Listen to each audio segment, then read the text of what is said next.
Another key part of President Obama's strategy to defeat and destroy the Islamic State is to arm and train the moderate Syrian opposition. They initially requested help from Washington to battle Syrian President Bashar al-Assad, but now the White House is looking to them to provide much-needed boots on the ground. CCTV's Jessica Stone reports from the White House.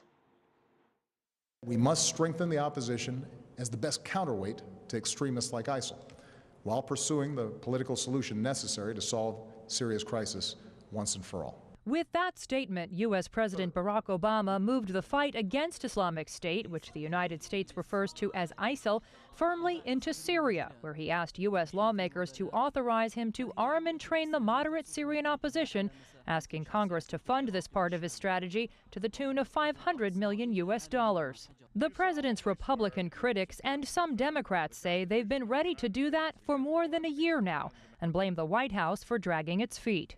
Just last month, the president said that arming moderate rebels in Syria has always been a fantasy and that there wasn't as much capacity as you would hope.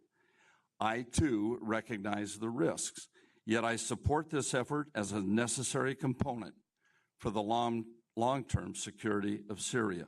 Last year, the U.S. began using covert CIA operatives to arm and train the Syrian opposition. Now, after saying it's had a chance to better vet the opposition, the White House wants to conduct an overt operation. It's asking Congress to fold that authorization into a vote on a must-pass spending bill in the next 7 days before a congressional break.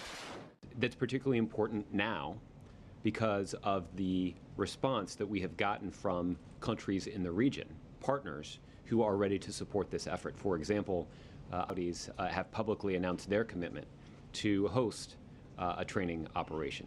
Despite doubts in the Republican caucus about the chances of success of the president's overthrow of the Islamic State, there seems little doubt that the Congress will vote on that authorization.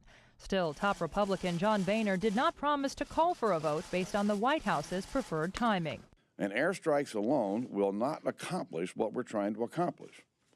And the president's made clear that he doesn't want U.S. boots on the ground. Well, somebody's boots have to be on the ground.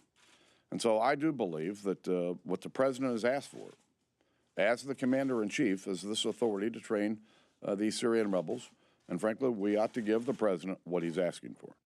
The White House says the U.S. military has already identified targets in Syria to help drive out the Islamic State from that area, which is the ultimate goal, a goal that has to be supported by on-the-ground troops, which in this case would be the Syrian moderate forces, because as we know, the U.S. does not plan to commit any U.S. combat boots on the ground.